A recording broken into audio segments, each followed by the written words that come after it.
미, 대만 F-16 60여 대 구매 암묵적 승인 중, 강력 항의.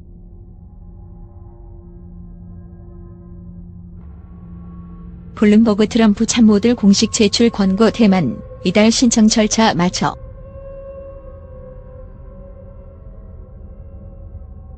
과거 정책 뒤집는 것으로 협상용 여부 등 의중 확실치 않아. 서울, 베이징 연합뉴스 강건택 기자 김윤구 특파원 도널드 트럼프 미국 행정부가 F-16 전투기를 60대 이상 구매하겠다는 대만의 요청을 암묵적으로 승인했다고 블룸버그 통신이 이 사안에 대해 잘 아는 소식통을 인용해 21일 현지 시간 보도했다.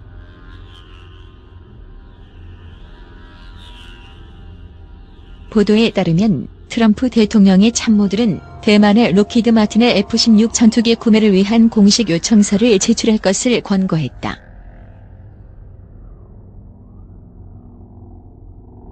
이에 따라 대만은 이달 중 신청 절차를 마쳤다고 한다.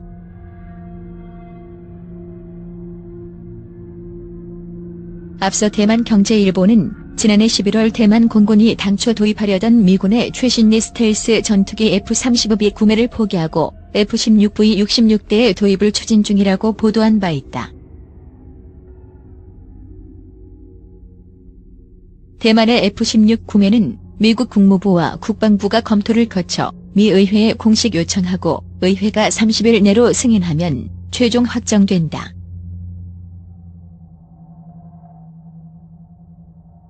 이번에 대만이 구매를 요청한 무기는 F-16뿐만 아니라 탱크도 포함돼 있다고 블룸버그는 전했다.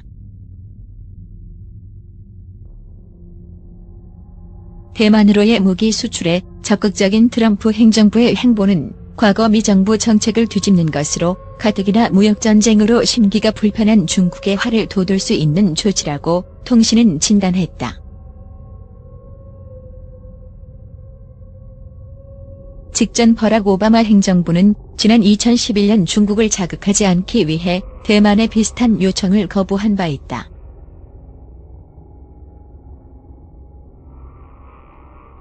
이와 관련해 중국 정부는 미국이 대만에 무기를 판매하는 것을 일관되게 확고히 반대한다면서 이미 미국에 강력히 항의했다고 밝혔다.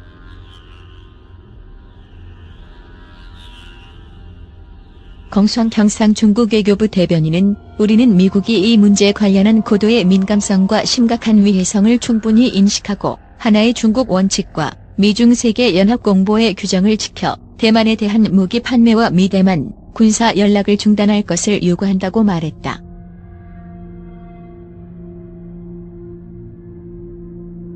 트럼프 행정부가 대만으로의 F-16 수출 문제를 미중 무역 협상에서 협상 칩으로 쓰려는 것인지 아니면 단지 옛 동맹인 대만에 다시 시선을 돌리는 과정에서 나온 결과물일 뿐인지는 확실치 않다.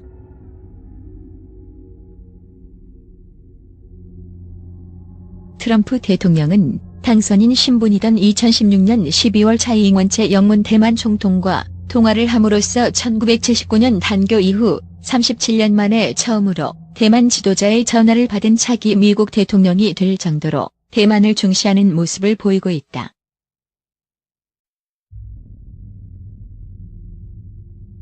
백악관 안보사령탑인 존 볼턴 국가안보회 NSC 보좌관도 대만의 오랜 지지자로 알려져 있다.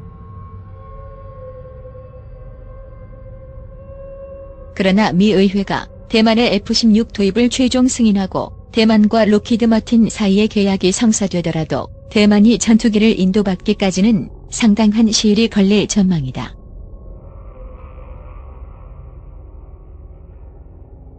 캐럴린 넬슨 록히드 마틴 대변인은 블룸버그의 사우스캐롤라이나주 그린빌의 공장에서 만드는 첫 번째 F-16기는 2021년 이후에야 생산될 예정이며 그마저도 먼저 바레인에 수출할 예정이라고 설명했다.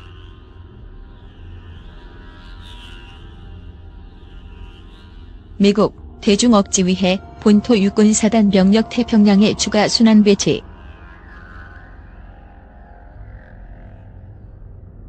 육군 태평양 사령관 한국 등 기존 태평양 전구 배치 8만 5천 명의 추가. 미 매체 합동 군사 연습 더 크고 많게, 협력국의 무기 판매, 미사일 등 증강 배치.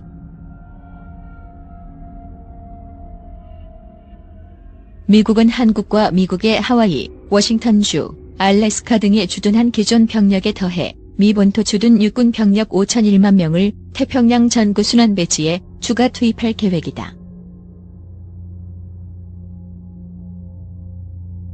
이는 군사력을 증강하고 있는 중국을 견제하기 위한 태평양 지역 미군 전력 강화의 일환이라고 미국의 외교안보 전문 매체 포린 폴리시가 21일 현지 시간 전했다.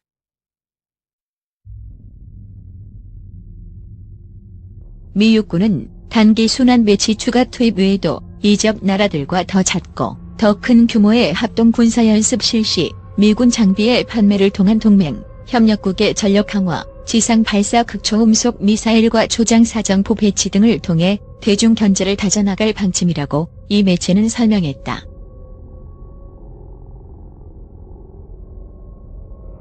태평양에서 미 육군의 전력 증강 추진은 미국이 지난해 국가방어전략 보고서에서 밝힌 대로 미군의 전략이 중동 지역 테러와의 전쟁으로부터 러시아와 중국 등과 같은 잠재적 적대국들과 경쟁으로 전환한 것에 발맞춘 것이다.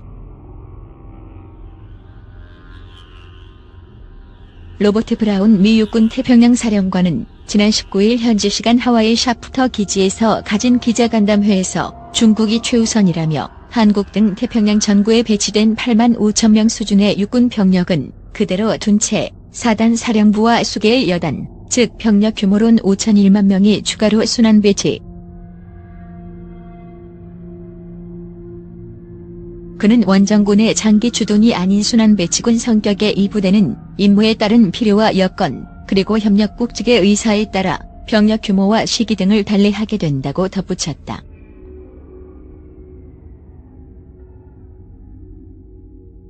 미국 의회 안팎에선 중국이 실제로 미국과 그 동맹국들의 군사적 위협이 되고 있느냐는 데에 의문을 나타내는 의견도 많다. 하지만 미 육군은 태평양 지역에서 대중 억지 노력의 일환으로 동맹과 협력 관계를 강화하는 데 중점을 두고 있다고 포린 폴리시는 보도했다.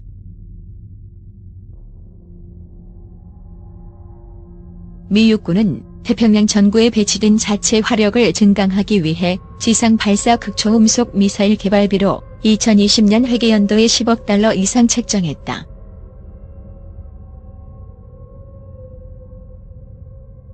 또 신형 전략장 사정포를 극초음속 탄두형으로 개조하는 계획도 있다.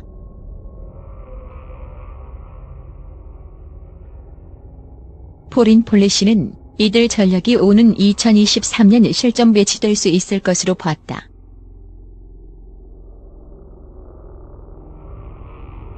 또 미국이 이미 탈퇴를 선언한 중거리 핵전력 INF 조약이 오는 8월 공식 폐기되면 새로 개발한 정밀 타격 전술 미사일의 사거리를 INF 조약에 따른 한계인 499km 이상 늘려 2022년 태평양 전군에 2만 5천 개 섬 어느 곳이든 실전 배치할 계획도 있다고 포린 폴리시는 전했다.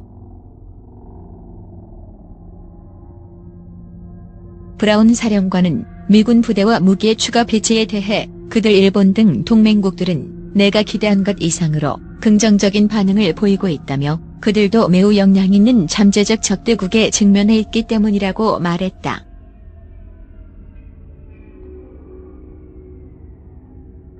중국은 이 지역 국가들과 이런 관계를 맺지 못하고 있는 것에 비춰 우리에게 거대한 이점이라고 그는 덧붙였다.